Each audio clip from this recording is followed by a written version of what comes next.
Les damos la bienvenida a su tiempo devocional Palabra y Café, el aroma de la palabra del Señor en nuestros corazones, fortaleciendo nuestra fe. Con el pastor Richard Rodríguez. Por R12 Radio, más que radio, una voz que edifica tu vida. Bienvenidos. Para hoy, mis amados, para hoy en Palabra y Café dice de la siguiente manera: Señor, quiero ser justo y sabio con los demás. Estamos en nuestra temporada Palabra para mis hijos, devocionales basados en las cartas de Pablo a Timoteo, las dos cartas de Pablo a Timoteo y la carta a Tito, considerados, calificados por él como sus hijos espirituales. Pablo era su mentor. Jóvenes pastores que estaban recién iniciando el ministerio, y aunque escribe de manera personal, insistimos en ello, las cartas de Pablo a Timoteo y Tito son cartas pastorales que tienen más instrucciones, exhortaciones, recomendaciones para el ejercicio pastoral, para la organización de la iglesia, para cómo debe funcionar este asunto. Entonces, aquí estamos yendo a la primera carta de Pablo a Timoteo. Estamos en el capítulo 5 y estamos hablando, como dice, de los deberes hacia los demás. Ya hablamos de cómo se deben reprender a los ancianos, cómo se debe tener en cuenta o relacionarse con los más jóvenes, con las ancianas, con las jovencitas y con las viudas dentro de la iglesia. Claro está entonces que nosotros nos ubicamos, digamos, en un proceso de interpretación y de traer de aquel primer siglo a nuestra época las enseñanzas. Nos ubicamos o bien siendo parte de una iglesia, o bien tomando los principios que tienen que ver con nuestra vida cristiana para aplicarlos el día de hoy. Y en verdad el valor familiar, el respeto y la consideración a la relación antes que a la posición como pastor es importante. El trato que Timoteo como pastor debe darle a sus semejantes, a la gente de la iglesia, va a, digámoslo así, dirigido por la relación que hay, no por la posición que él tiene. Al anciano, a la persona de edad, hay que tratarla con dignidad y respeto. Por ser anciano, hay relación allí. Y también con los demás. Y las viudas, por esa condición tan especial del primer siglo, pues esperaba que las iglesias sostuvieran a las viudas.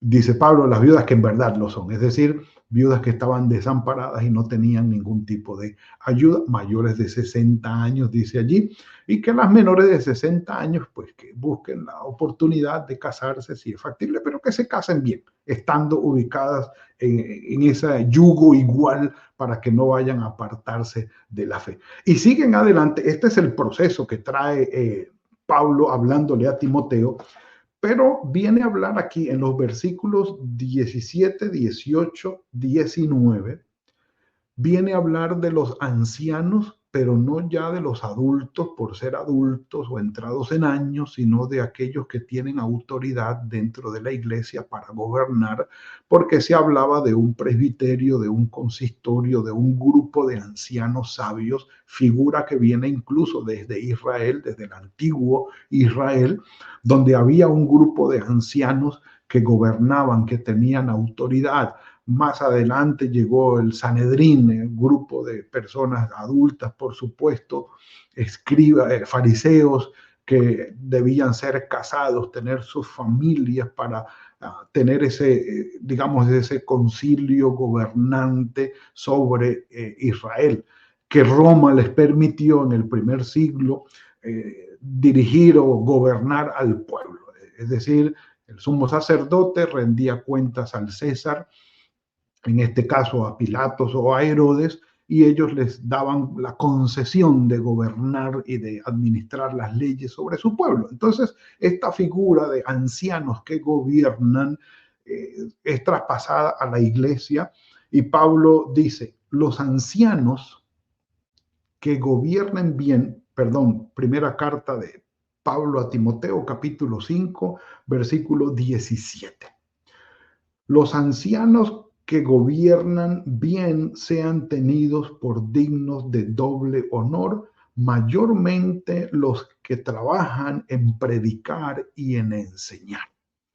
Los ancianos. Entonces, estamos hablando de personas adultas, maduras en la fe, confiables, dignas de ser tenidas en cuenta para dirigir y para gobernar y para tomar decisiones importantes sobre la grey.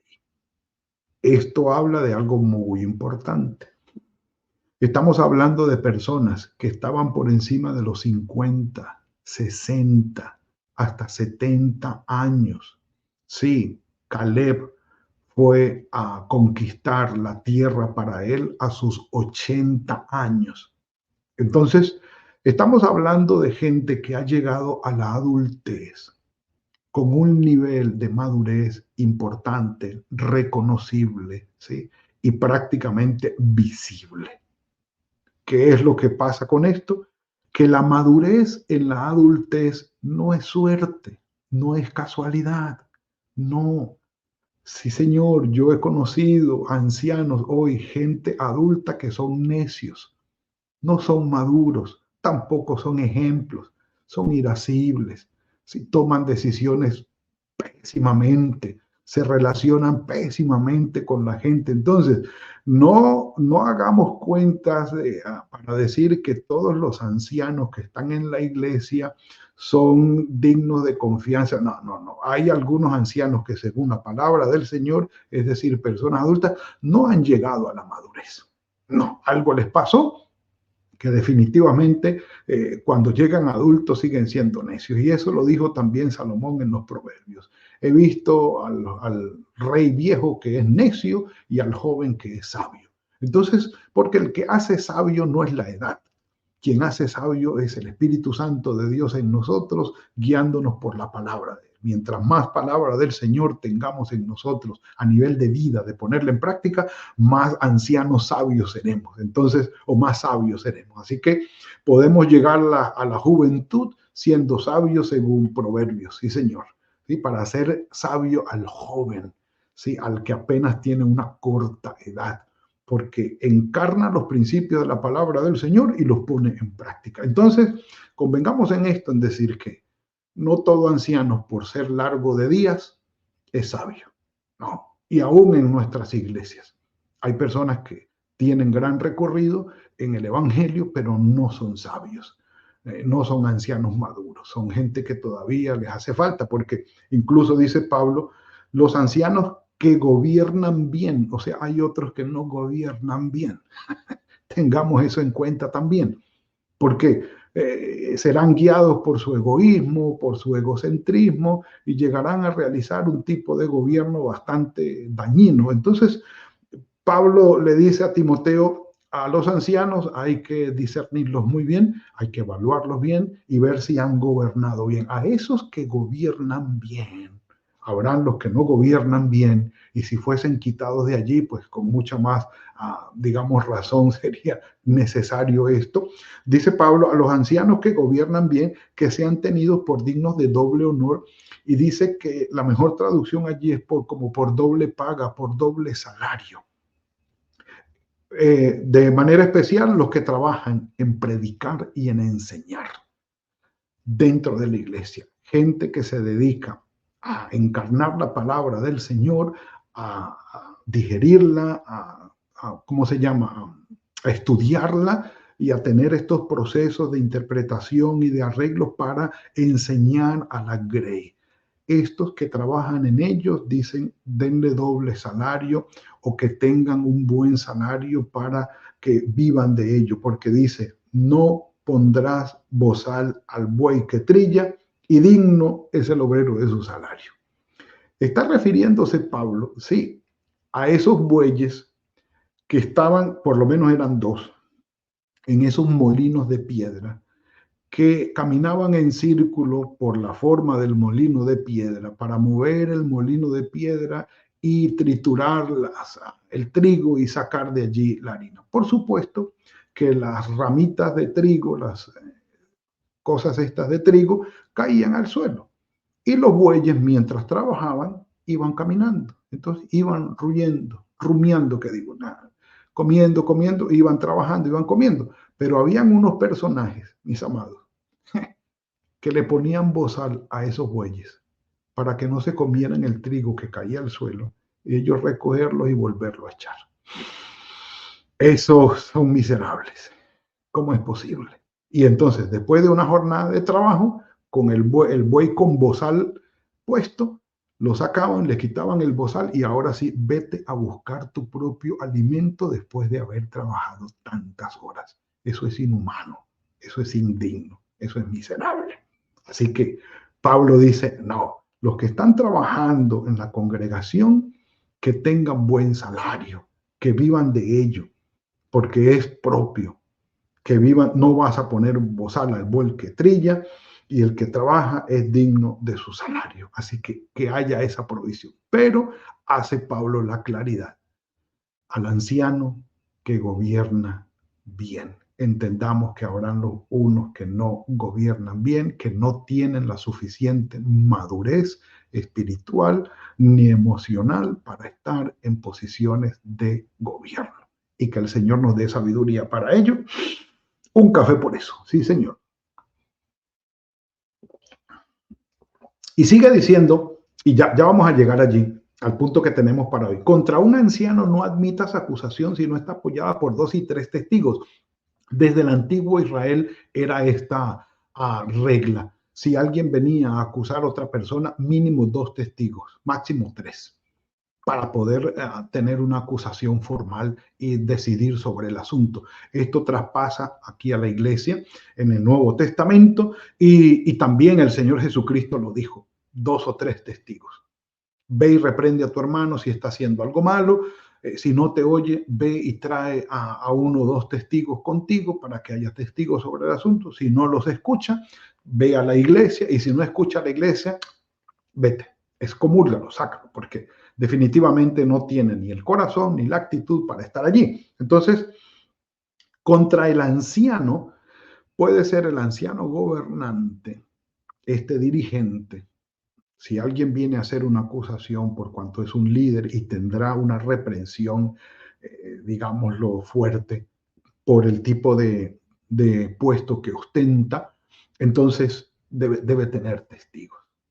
Claro, en aquella época como ahora, pues era muy fácil conseguir falsos testigos, pero bueno, por lo menos se buscaba tener justicia en la acusación y se iba a dirimir sobre el asunto. Pero bueno, digamos que no se admitiera a acusación con un solo testigo. Y se ha dicho que lo mejor es tener esto también para decidir sobre nuestros ancianos, sobre nuestros abuelos. Que el abuelo está haciendo algo, que el papá está haciendo algo, bueno, vamos a certificar, a verificar que así sea cierto, que no está actuando bien. Y que no sea por acusación de una sola persona que se vayan a tomar decisiones sobre los ancianos. Se busca dignidad, se busca misericordia, justicia, equidad y buen trato para con los ancianos, sean dirigentes o sean sencillamente personas adultas. Sin más, va diciendo Pablo que a los que persisten en pecar, y aquí quiero hacer el énfasis porque en el griego, en la versión en griego, aparece allí no el que sencillamente peca y se equivoca, sino que aquel que persiste, es decir, que continuamente está yendo sobre un error, sobre un mal hábito, sobre una mala conducta, sobre algo que va en contra de la voluntad de Dios, está dentro de la congregación y persiste en la pecaminosidad. No es que venía bien y como dice, de carambola, de golpe y porrazo por allí, tan se equivocó, cosa que podemos caer todos, y me equivoqué, y miren, perdonen, fue un error, no, es gravísimo, voy a enmendar eso. Entonces, no está hablando de ese tipo de eventos, sino que de aquel que cometió un error y persiste y pasan los años y o los meses y persiste en el error y persiste en la conducta pecaminosa. A ese, dice Pablo, repréndelo delante de todos para que los demás también tengan parte del proceso.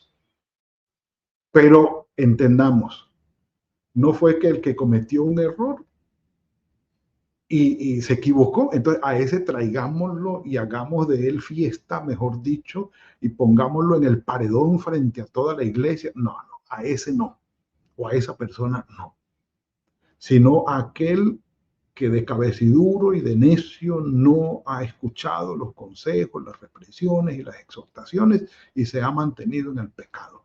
Ya cuando se ha hecho tanto proceso con él, ya, hermano, le presentamos a este fulano de tal, ha persistido en esto, no ha querido, ¿verdad? Y reciba su reprensión en público para que los demás entonces tengan temor.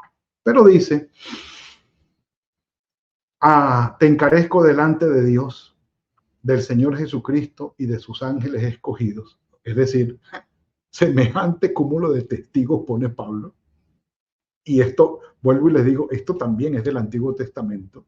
El Señor decía, pongo a los cielos y al firmamento, la luna y las estrellas, al sol como testigos delante de ustedes. Te encarezco delante de Dios, del Señor Jesucristo y de sus ángeles escogidos, que guardes estas cosas. Y dice Pablo, sin prejuicio, número 1, y sin parcialidad, número 2, que ahí es lo que tiene que ver con nosotros, mis amados. Está bien, no estamos nosotros como pastores, no somos ancianos, tal vez sí, pero no estamos metidos en ese medio de la administración eclesial y la cosa. Está bien, tal vez estamos asistiendo a la iglesia, somos miembros, trabajamos en la iglesia, o si tal vez tenemos el llamado pastoral. Bueno, allí está la reflexión y la exhortación de Pablo. Pero el principio que nos cobija a todos es lo que nosotros vamos a hacer con las demás personas, el trato, el discernir cualquier asunto, acercarnos a ellos, relacionarnos, ejercer de alguna manera un ministerio, un servicio, algún tipo de relación. Dice Pablo, hagámoslo sin prejuicios, y además sin parcialidad. Y Santiago habla de la parcialidad, de cómo nosotros podemos llevar beneficios sobre la persona de acuerdo a cómo se vea, si es rico, si está bien vestido, ¿tal? Lo tratamos bien. Y si es pobre y si está mal vestido, lo tratamos mal. Tenemos parcialidad. Nos dejamos llevar por las apariencias y no por el corazón de las personas. Y dice Pablo y dice Santiago, eso no está bien. Dios es imparcial. Es decir, aplica la normatividad para todas las personas por igual. No tener parcialidad. Y el prejuicio, mis amados, sí que es difícil de controlar.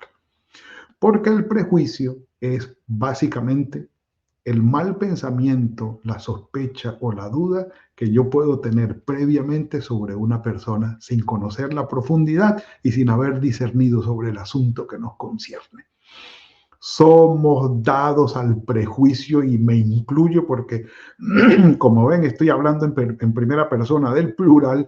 Somos y tendemos al prejuicio de una manera impresionante. Empezamos a juzgar previamente en nuestro corazón y eso daña nuestra percepción sobre las demás personas, nuestro juicio, nuestra relación, daña el afecto que debe haber entre nosotros.